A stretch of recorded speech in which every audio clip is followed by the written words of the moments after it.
Salut, bienvenue à un épisode de l'Update. Aujourd'hui, nouvelle formule pour l'introduction. Je la fais avec mon co-animateur, Nick. Nick, bienvenue à l'Update. C'est excitant. Oui, avant que tu nous parles de notre invité aujourd'hui, qui était vraiment une belle conversation d'ailleurs, je rappelle que le podcast est une présentation de Third Bridge. Third Bridge, on est une agence montréalaise qui est spécialisée dans le développement d'applications web et mobiles.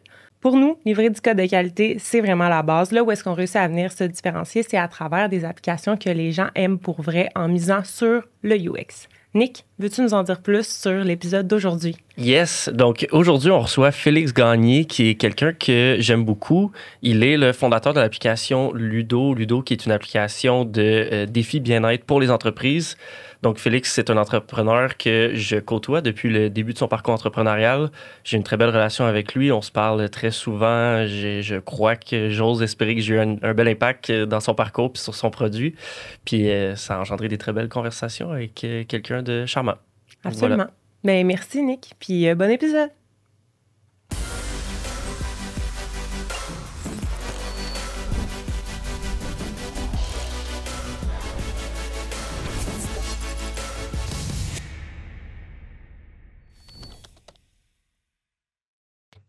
Félix, bienvenue à l'Update. Merci de l'invitation. Bien, merci à toi d'avoir accepté. Nick, re-bienvenue. T'as bien fait ça la dernière fois, fait que t'as été réinvité. Réinvité. Bravo. Nice.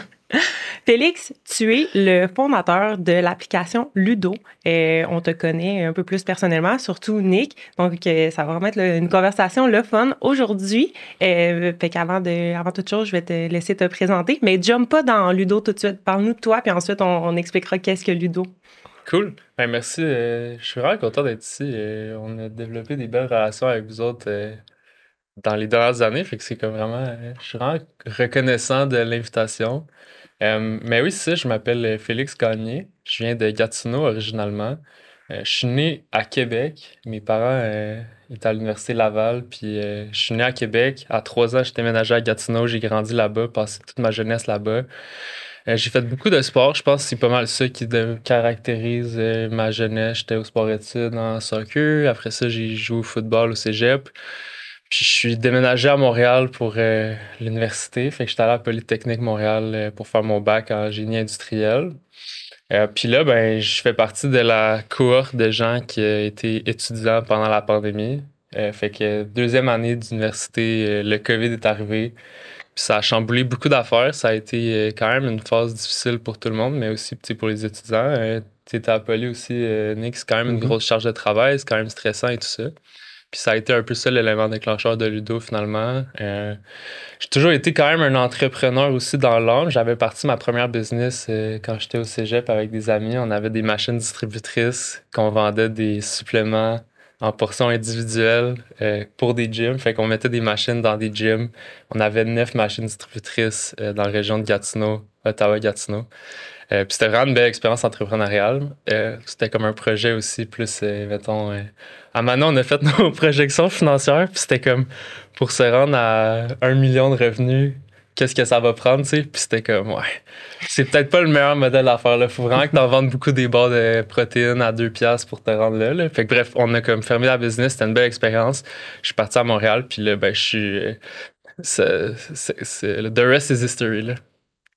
Cool. Puis quand tu dis que tu étais à Poly, c'est à ce moment-là que tu as rencontré Nick, right? Tu faisais partie d'un programme à la Polytechnique. Veux-tu nous en dire plus? Ouais, ben...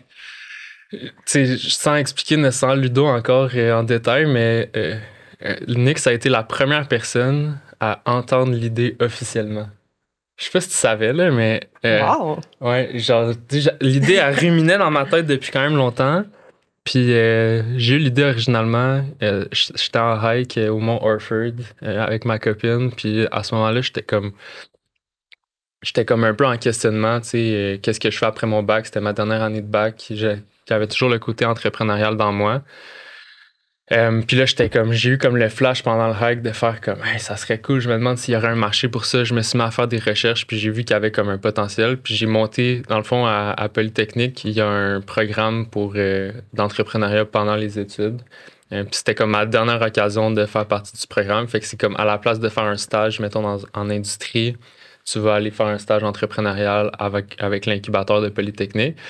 Puis pour rentrer dans l'incubateur, il faut que tu fasses un pitch de comme je pense que c'était comme 5 minutes. Tu sais, tu montes une présentation, tu expliques un peu l'idée, puis ça m'a vraiment forcé à comme vraiment structurer ma présentation, vraiment mettre mes idées comme dans des slides. Puis Nick était sur le jury.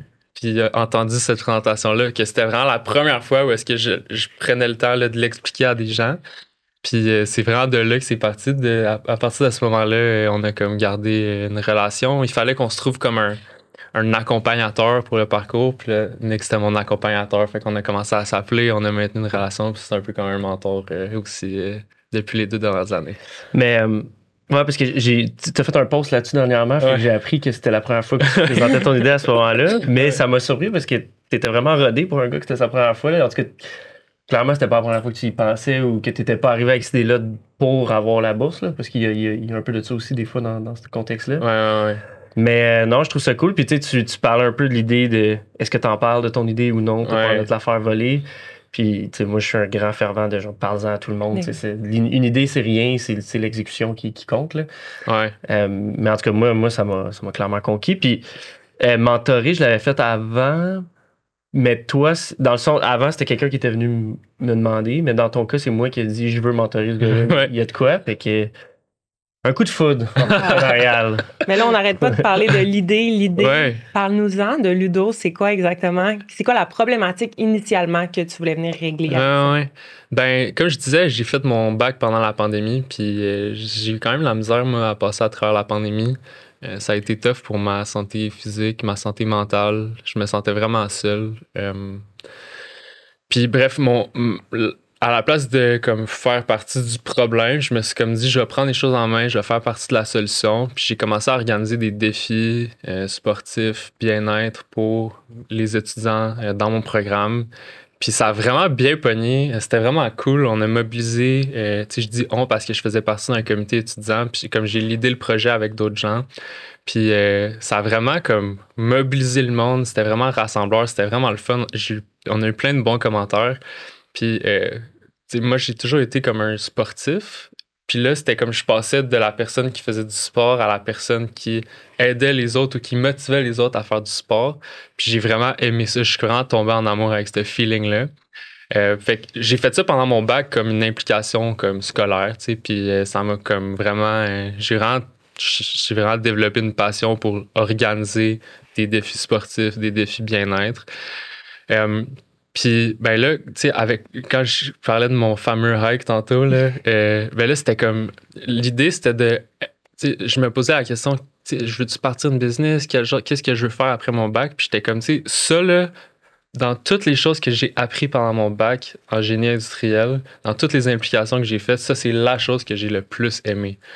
Pourquoi j'essaierais pas de faire ça puis de trouver comme une façon... Est-ce que les entreprises, mettons, paieraient pour ça? Est-ce qu'il y aurait un modèle d'affaires que je pourrais essayer de développer qui me permettrait de vivre de ma passion puis d'offrir de la valeur, tu sais?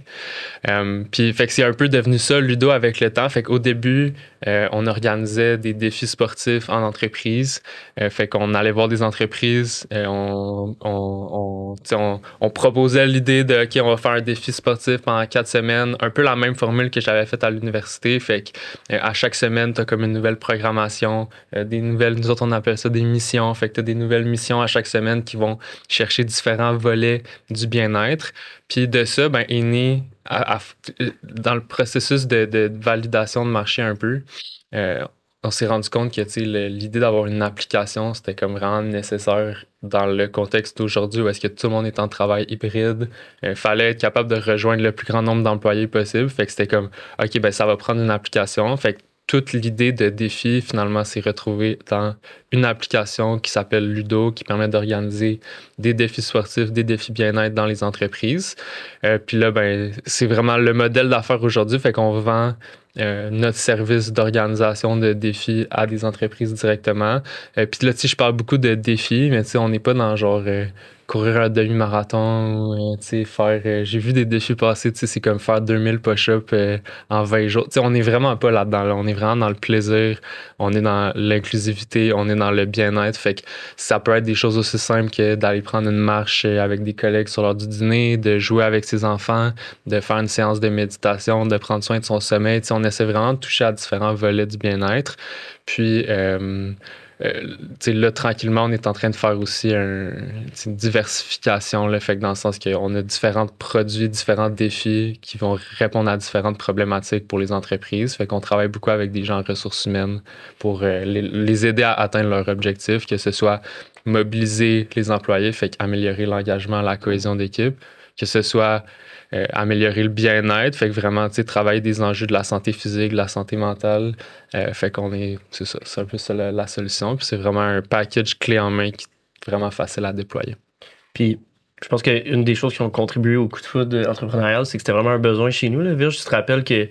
des PDF. Ouais, c'est ça, des défis sportifs. On a fait beaucoup chez ThirdBridge, puis on les faisait à la bonne franquette, puis on n'avait jamais trouvé le bon outil. On a essayé Strava, c'était pas exactement adapté à ça. Ouais. Puis tout de suite, on avait des spreadsheets Excel pour essayer de comptabiliser les points. Mm-hmm. Ça se perdait un peu, les gens se démotivaient. Fait que, toi, c'est ça, t'en as coordonné pas mal aussi. Ouais, je faisais des petits PDF sur Canva. Puis là, j'écrivais à chaque semaine c'était quoi les nouveaux défis. Ouais.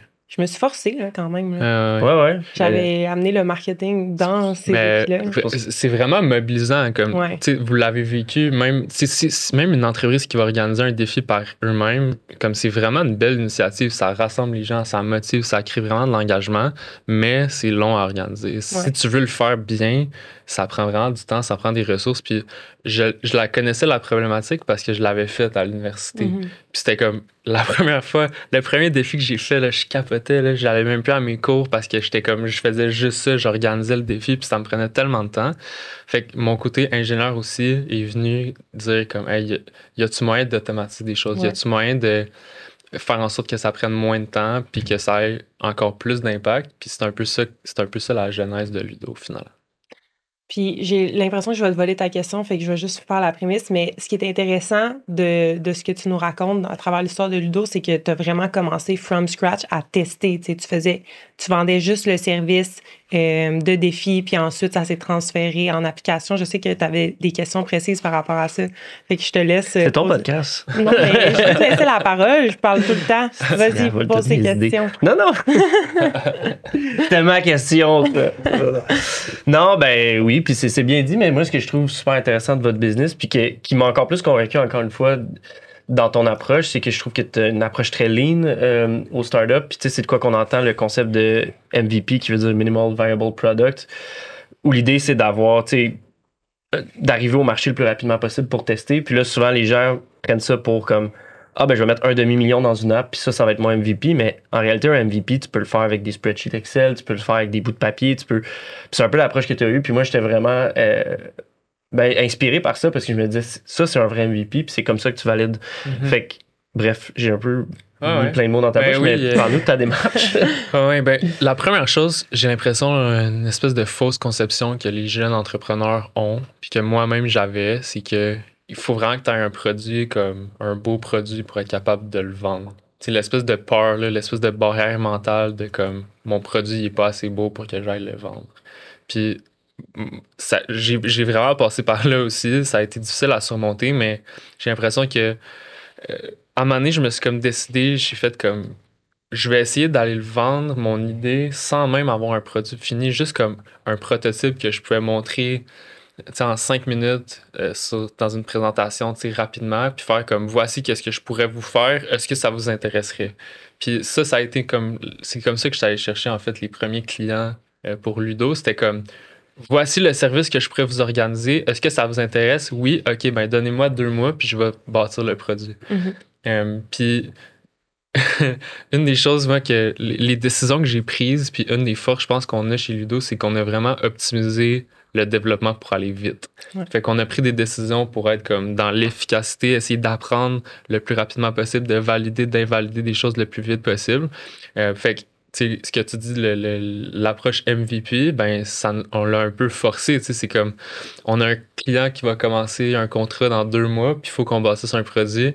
comment on fait pour que ça marche. Fait que là, t'as pas le choix de trouver des façons. Fallait que tu te mettes un deadline. C'est ça. Puis t'as pas le choix de trouver des façons de le faire avec peu de ressources, peu de temps. Puis ben, c'est un peu la débrouillardise puis les contraintes qu'on s'est forcé à mettre qui nous a comme fait prendre un chemin un petit peu plus lean, justement. Puis je pense, encore une fois, aujourd'hui, c'est un peu le même processus qu'on a. Tu sais, c'est comme notre feuille de route, notre roadmap de développement, tu sais, il y a plein d'affaires dessus, mais comme on sait qu'on est capable de le développer assez rapidement, puis on va pas perdre du temps à développer un produit qui va être comme trop parfait, puis trop, tu sais, comme qui va aller plus loin que les vrais besoins des clients. Puis au final, ça fait qu'on a toujours de la place pour comme, si toi, t'as vraiment des enjeux, puis tu sais, je pense, si mettons une personne en ressources humaines qui est nos clients habituellement, qui nous disent hey, ça serait vraiment cool que vous fassiez ça, ben, on a de la marge de manœuvre pour le faire puis d'adapter notre roadmap en fonction des enjeux réels des entreprises. Fait qu'à la place d'avoir une vision trop comme raide puis rigide par rapport à notre produit, on s'est donné la chance d'avoir un MVP juste pour comme hey, testez-le, qu'est-ce que vous en pensez, prendre le feedback, puis à partir du feedback, comment qu'on améliore l'application. Puis ça a toujours été ça notre processus, puis je pense que ça nous a bien servi. Ben, c'est une très belle application de la philosophie agile, puis souvent on l'entend, puis c'est un terme galvaudé aussi, là, les gens disent qu'ils font de l'agile, mais ça c'est du vrai agile, justement, de faire des MVP, de construire de la valeur, de livrer de la valeur systématiquement. Mais je pense que c'est une mentalité qu'il faut shifter en tant qu'ingénieur, parce que souvent on est en mode je veux que tout soit parfait, je veux que mon produit soit nickel, puis sinon je suis pas à l'aise. Mais en réalité, c'est qu'est-ce qui apporte de la valeur? Parce que moi, tu viens voir ThirdBridge, puis tu me dis, nous, on est déjà convaincus que ça crée de la valeur des défis sportifs au niveau de la culture, au niveau de la santé, du bien-être des gens. Fait que moi, que tu me dises que tu as la plus belle app au monde, puis même en plus on fait des apps, là, fait qu'on a définitivement un billet, mais moi si tu me dis juste je vais te faire le plus nice défi sportif ever, puis ça va être affiché d'une façon laide, mais que ça scratch that itch, ben j'embarque, mais c'est compliqué. Puis moi j'étais pris dans le problème de toujours vouloir que tout soit parfait, qui je pense qui est une belle attitude d'ingénieur, mais pas d'entrepreneur nécessairement. Ouais, mais tu sais, pendant notre bac à Polytechnique surtout, c'est quand même, tu sais, souvent t'as des longs problèmes avec plein de contraintes, plein de variables, puis tu questionnes pas vraiment la prémisse du problème, tu fais juste comme exécuter la démarche. Mais dans une startup, c'est comme la vraie question, le vrai enjeu dans le développement d'une startup, c'est d'être capable de poser les bonnes questions. Puis à un moment donné, tu te rends compte que peut-être les problèmes que tu es en train de résoudre, c'est peut-être même pas des vrais problèmes.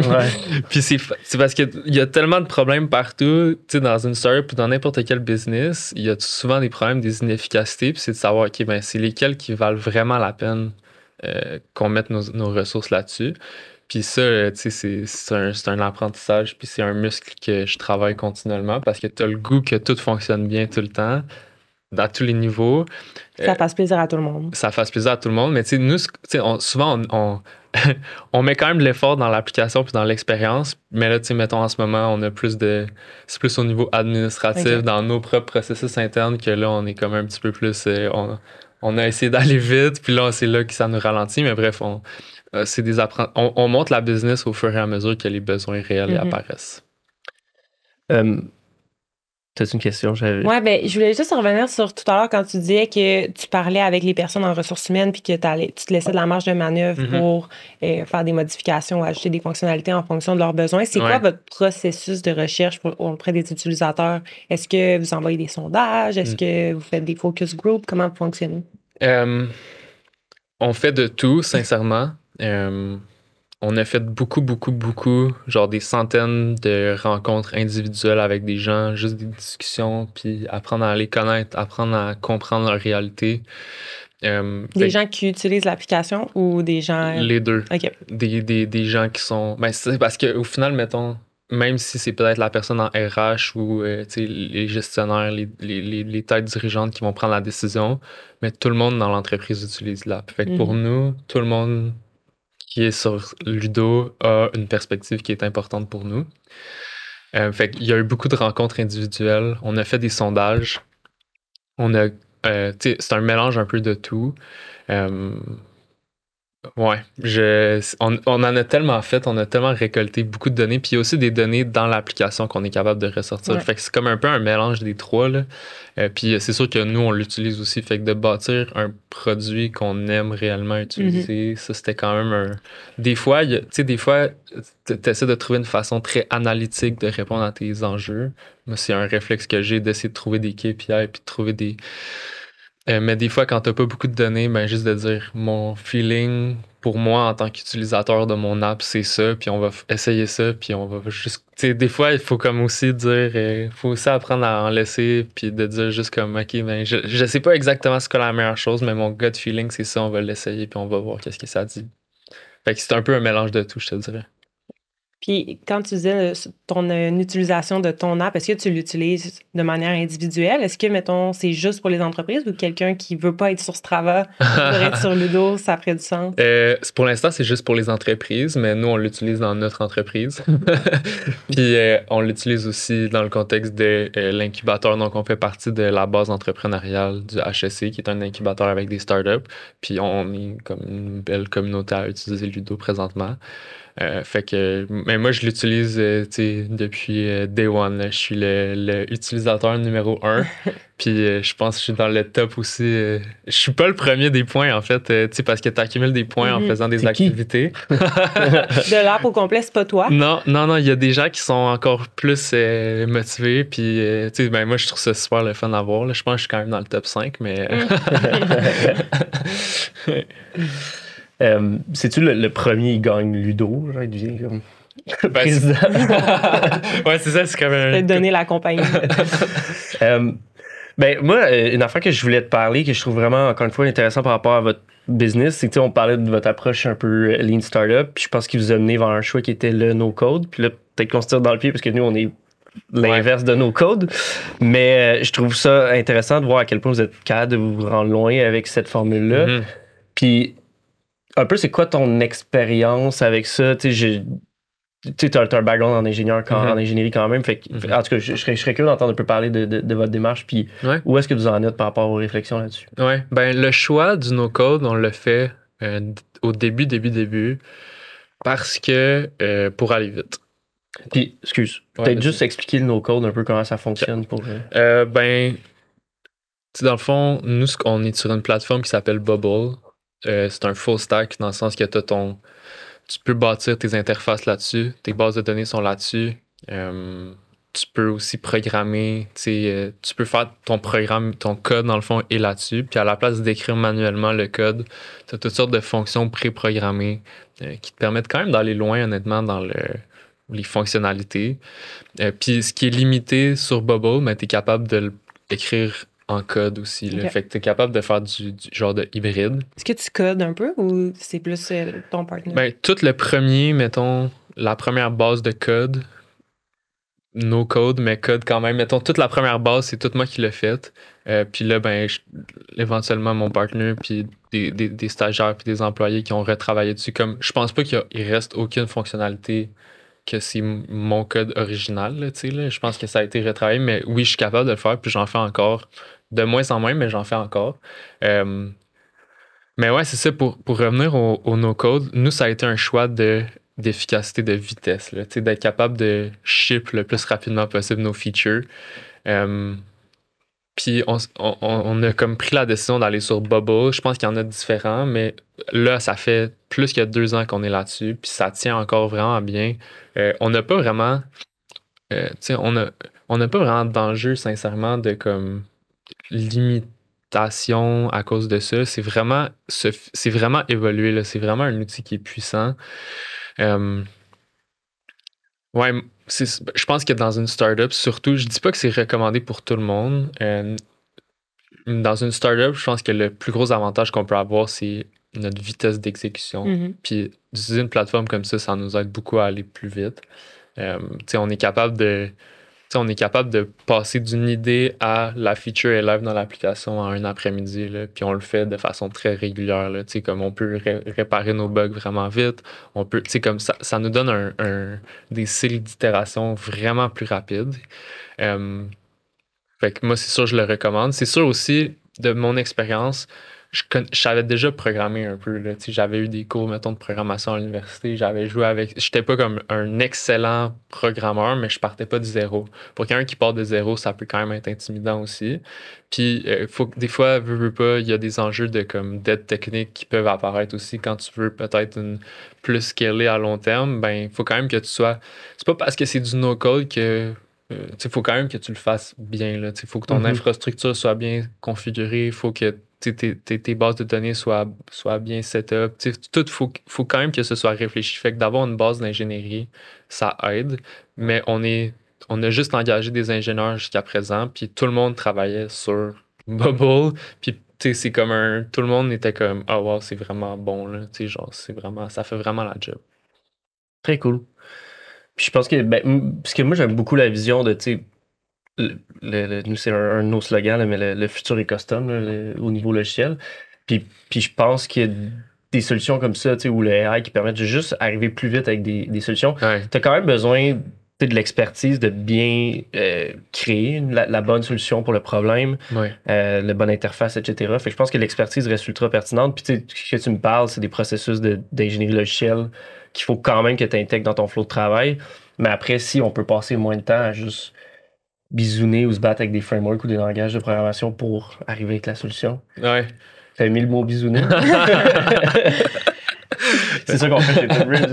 Verbe dans les postes. Verbe de poste. Mais mettons, quand tu utilises un outil comme ça, là, tout ce qui est design, il faut quand même que tu aies fait tes designs préalablement. Comment vous procédez? Est-ce que c'est vous qui faites vos designs? Comment ça marche? Dans le fond, sur Bubble, nous, ce qu'on utilise, l'interface de design est comme intégrée. Tu as comme un équivalent, mettons, de Figma intégré dans la plateforme Bubble. Fait que c'est là-dessus Fait que tout est vraiment centralisé à une place. Ça aussi, c'est un avantage, je pense, parce que ça va plus vite. Puis tu as moins de logiciels. Au début, en plus, c'est gratuit. Fait que pendant genre 6 mois, mettons, les premiers MVP, c'était tout gratuit. Ça nous a rien coûté monter l'app. Fait que, ouais. Cool. Très cool. Puis là, je passe un peu du coq à l'âne, mais j'ai une question au niveau plus ce que votre target market, dans le fond.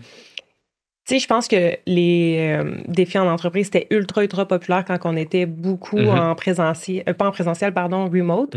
Mais là, maintenant que les gens reviennent de plus en plus au bureau, est-ce que tu vois que votre modèle d'affaires ou qu'est-ce que vous offrez, il faut que tu le fasses évoluer un peu de cette manière-là? Comment tu vois ça? Oui. Ben, je pense que la question que tu es en train de poser, c'est... Ouais, c'est pas clair. Non, mais je la reformule par rapport à... poche. Ta question est vraiment poche. Ben non, vraiment pas. C'est une excellente question. C'est une excellente question. Je pense que la question, c'est qui a besoin d'un défi? Je pense que c'est ça la vraie question. Parce que oui, on offre un service aux entreprises, mais au final, les gens qui participent au défi, c'est des employés. C'est juste qu'on passe par l'entreprise pour distribuer un peu le service qu'on offre. Puis là, ben, tu sais, au début, on était beaucoup, mettons, dans des PME, de vendre, mettons, au RH dans la PME, puis que ce soit disponible pour les employés. Puis là, de plus en plus, ben là, ça va sortir quand le podcast? Quand tu veux. Non, mais parce qu'on va avoir un projet comme... Pour quand? Ben, ça, c'est annoncé le 7 avril.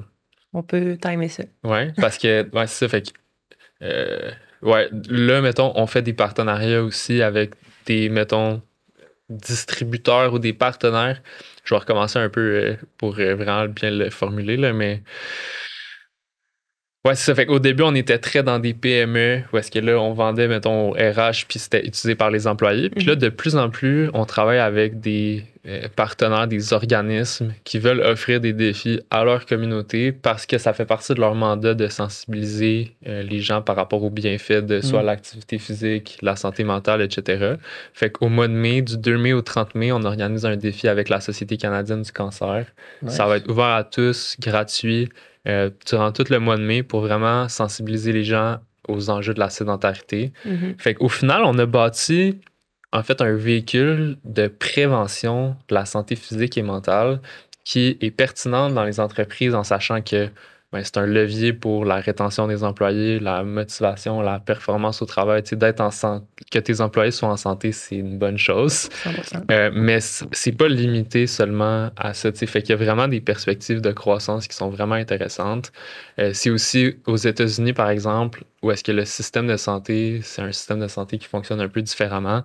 Les coûts d'assurance collective dans les entreprises sont très élevés. Puis de veux pas d'être en bonne santé, ça fait moins au niveau business, là, tu sais, si tu es une personne qui est en meilleure santé, ben, tu vas moins faire de réclamations à tes assurances, ça diminue la prime d'assurance. Donc, il y a un marché énorme aussi à aller explorer là-bas.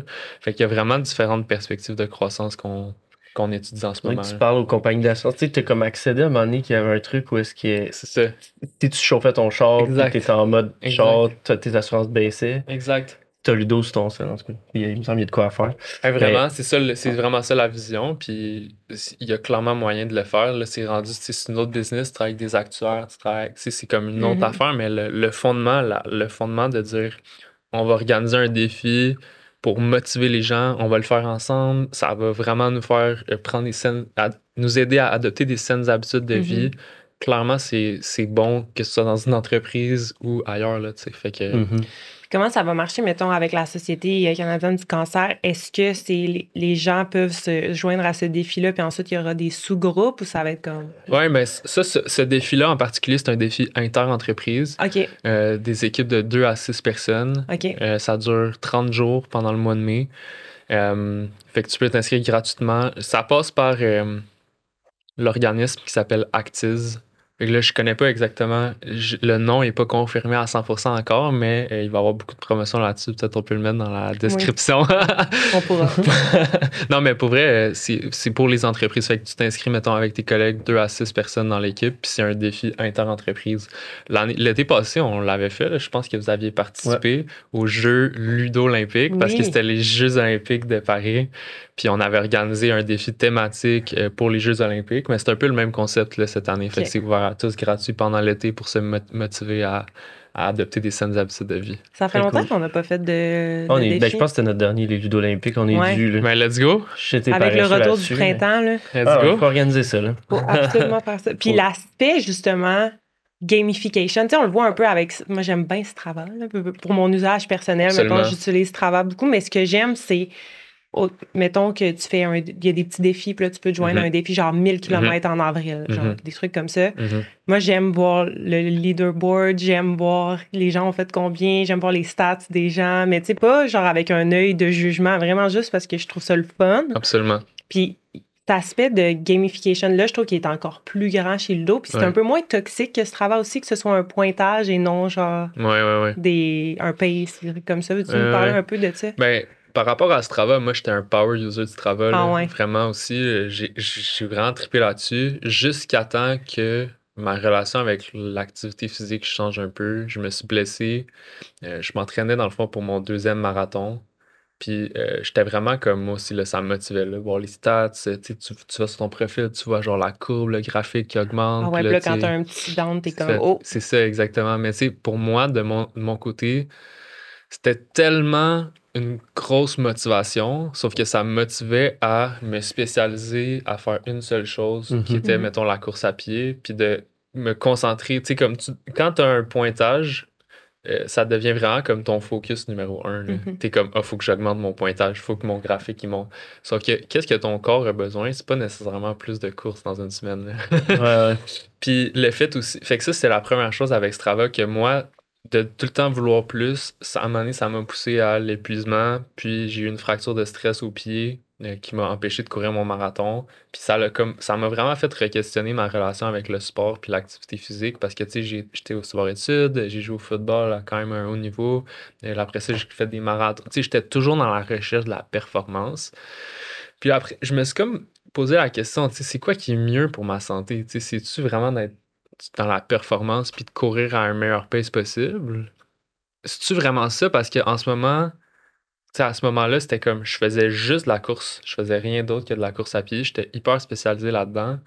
Tu sais, là, c'était rendu que je courais tellement que j'étais rendu épuisé puis j'avais une fracture de pied qui faisait que je pouvais pas faire de sport zéro. Après mon premier marathon, pendant 3 mois, je pouvais pas courir. Je pouvais pas... Tu sais, comme j'étais tellement... Mon corps était tellement, tu sais, blessé.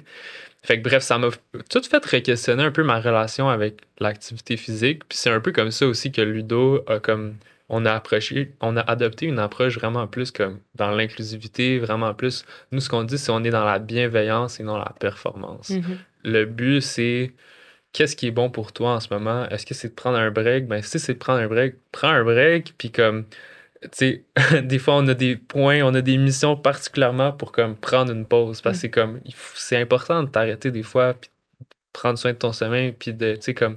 Fait que ça a été vraiment ça la genèse un peu de Ludo. Puis Ludo, c'est le mot latin pour ludique, ludification. On est vraiment beaucoup là-dedans. Fait qu'on essaie beaucoup d'incorporer des mécanismes de jeu parce que c'est vraiment motivant. Tu sais, les gens sont réellement addicts aux jeux vidéo, là. Il y a beaucoup de gens qui sont vraiment comme. Ils ont une dépendance à ça parce que le côté jeu est vraiment fort pour motiver les gens. Après ça, nous, on essaie d'utiliser ces leviers-là pour encourager le monde à adopter des saines habitudes de vie. Et puis ça fonctionne bien, on le voit avec nos stats. Mais ouais, c'est ça l'idée, le message un peu qu'on essaie de pousser. Puis là, je le dis sans, genre, avec toute réserve que je suis pas un professionnel de la santé, que je suis pas là pour donner des conseils de santé à personne, mais de mon expérience à moi, d'avoir une approche un petit peu plus équilibrée, Mhm. où est-ce que tu vas pouvoir balancer entre, OK, là, cette semaine, j'ai peut-être fait un peu. Tu sais, j'aurais été correct de faire une séance de sport de moins, puis décrocher, puis de me coucher un peu plus tôt. Puis, tu sais, c'est plus ça qu'on essaie de mettre de l'avant. Puis je pense que ça rejoint aussi beaucoup plus de gens que Strava, qui est comme dès que tu arrêtes d'être dans la performance, tu arrives sur Strava, puis C'est tout ce que tu angoissant. vois, c'est ça. Tout ce que tu vois, c'est hey, cette personne-là elle a encore battu son record. Cette personne-là elle a couru 80 km aujourd'hui, puis t'es comme, moi, j'ai de la misère à courir 5 km. Tu sais, c'est vraiment imposant. Ça crée vraiment une culture, comme tu disais, toxique. Puis on essaie vraiment de rester vraiment plus dans l'inclusivité Mhm. puis dans la bienveillance sur le dos. Ah, c'est un bon point, parce que c'est vrai que votre système de pointage est pas mal plus Ouais. fun puis motivant. Puis moi, tu sais, la course, j'aille pas ça, là, mais je courrais pas tous les jours de ma vie, c'est sûr. Fait que Ouais.